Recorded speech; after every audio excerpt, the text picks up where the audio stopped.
a careful reading to the Constitution of the Republic of South Africa penetratively analyzed and dissected, I want to show you how, just on the basis of the preamble of this document, the entire Constitution of the Republic of South Africa is not worth reading. It's not worth paying attention at all. Once you understand the philosophical, political foregrounding that pervades the mind that is reflected on the preamble. This is the mind that seeks to falsify this country's political history and the struggles of the natives in their historical context. Because now, just on the basis of the preamble, you realize that at the time this constitution was promulgated,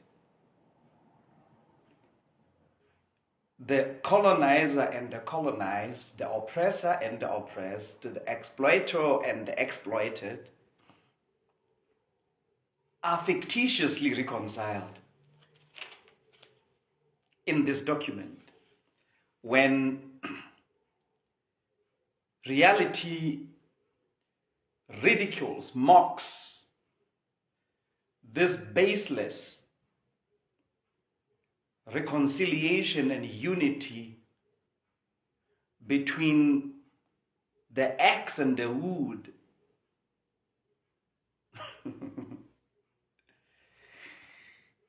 It is part of what is promulgated. I'll take you through what the preamble to the South African Constitution says. What is written here is really comical. And I'll also show you how this constitution is a spell of historical amnesia and a weapon used to perpetrate mental attacks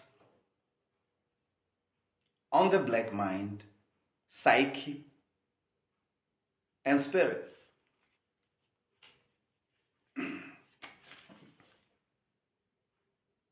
Let me read what the preamble of the Constitution of the Republic of South Africa says. We, the people of South Africa, then the we referred to, this is in the first person. We, the people of South Africa, is the we that is not identified.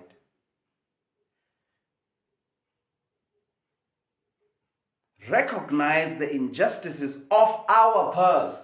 We, the people of South Africa, recognize the injustices of our past. Perpetrators and philosophy of injustices are not named. So injustices have no perpetrator.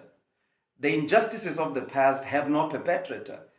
But people of South Africa, this constitution, regardless of race, color or creed, places an obligation on them to own up to the injustices of the past. Without these injustices, defined and their perpetrators identified. So this preamble itself, it shows you its evasive nature. It evades the knowledge of the true historical liberation struggle narrative. It evades that. Injustices are referred to in abstract. Injustices are referred to as some spooky, bodiless, formless phenomena that do not have any identity. Injustices of the past cannot be identified with anyone. According to this constitution, they cannot be identified with any people. They do not have, perpetrators and victims. The injustices of the past. Now, thirdly, your constitution honors those who suffered for justice and freedom in our land. And still, those who are said to have suffered for justice and freedom in our land, the purported justice and freedom in our land, are not named, are not identified, are not defined by the Constitution. They are referred to as those. Honor those who suffered for justice and freedom in our land. Who are those? The Constitution is silent. I said the preamble refers to recognition of the injustices of our past. We are all having this obligation placed on us to own up to the injustices of the past that the preamble never defines in terms of who the perpetrators of these injustices and victims of these injustices categorically, were. They are not known. So this constitution renders this country's political history blank. This country's political history is rendered red on blank pages. That is why these, concepts like justice, injustices, freedom, justice, they are just, thrown around in the preamble elusively.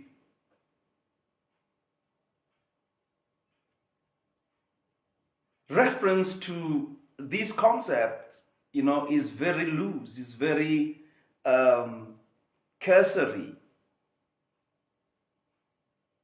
It's neither here nor there in terms of identifying agents actioning the concepts being thrown around in this preamble. This constitution, by its preamble, is clearly a spell of historical amnesia to the real victims to whom injustices, violence, all forms of violation and alienation were meted out. So the enemy loses race, the enemy loses color. in this constitution, we do not find a backdrop against which it is written in its, true reflection. The term colonization does not even appear anywhere in this constitution. The term invasion does not, even appear anywhere in this constitution. The term native or indigenous, in reference to us who are the rightful owners of this land, are found nowhere in this constitution. And you call it your constitution. And now, this constitution also puts a spell on us to respect those who have purportedly worked to build and develop our country. I mean, this is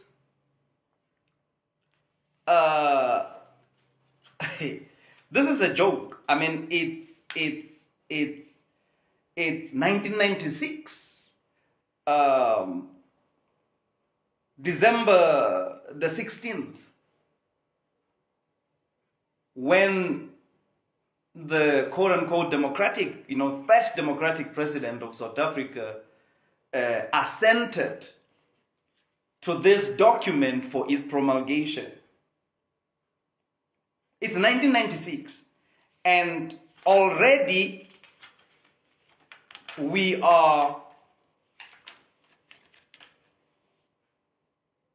psychologized by this constitution to respect those who have worked to build and develop our country. Who? They are not named. All we know is the development that was prevalent, that was observable infrastructurally, and otherwise, were part and parcel of the progressional continuum of our invaders, oppressors, colonizers. Everything that was developed by then was developed on the blood-dripping backs of the natives, of the indigenous people. And this constitution inculcates in us, imbues us with this notion that those who have worked to build and develop this country must be respected. The very same people who invaded the land and established the state that they imposed, on us in 1910, dissolving their different independent republics that they formed because they disagreed over the spoils of the wars that they fought against the natives. And then whatever that they developed, which was in their best interest, which was in alignment with the future as they envisioned for themselves. And all this they did on our blood-dripping, striped backs. So now these developments, which happened on our backs,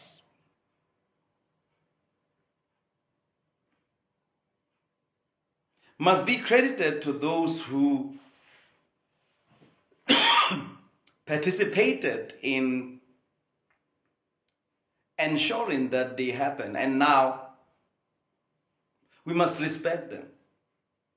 We must respect those who unjustly pillaged, the resources, of this land that rightfully belongs to us, and used us, despitefully.